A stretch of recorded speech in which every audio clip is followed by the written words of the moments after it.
So, any Sherlock fans out there?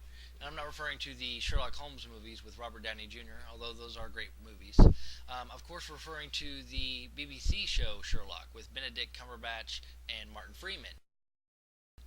Awesome show. Absolutely loved them. I knew I'd seen them both in something recently, but I just couldn't place it. So IMDb'd up, which is an internet movie database, if you didn't know. Fantastic website. Use it for anything movie and television related. In fact, before I told my mom about the websites, I used it to make her think that I was a movie god, that I knew everything about movies. And she'd call at like 10 o'clock at night, and TJ, your stepdad and I are arguing about who the actor is in this movie.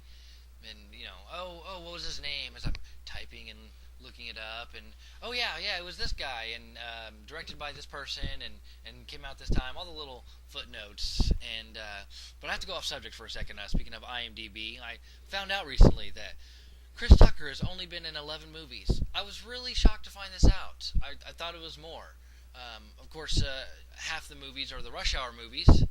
But I was telling my friend this, that he'd only been in 11 movies. And he said, well, wasn't he in the Madagascar movies? And I was like, no, that's Chris Rock. And I think that's where Chris Tucker's problem is. They're just too similar. Of course, they're both Chris, and they're both loud and annoying and black. And just to clarify, this is Chris Tucker, this is Chris Rock. Chris Tucker, Chris Rock. Glad we clarified that. So back to Sherlock.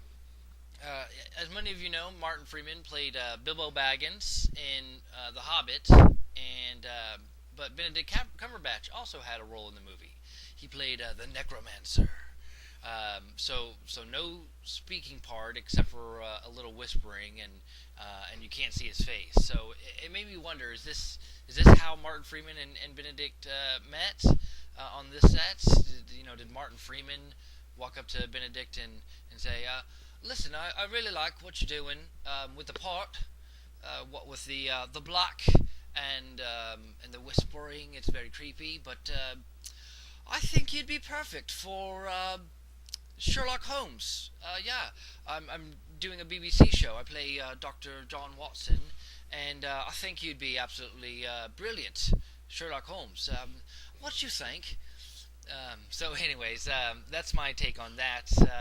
But I do have to end with speaking of the U.S. government shutdown. When did the U.S. government become like my wife's vagina? So both parties can't agree on something, so they just shut it down? I don't understand, and I never will. Thank you for watching, and big deal.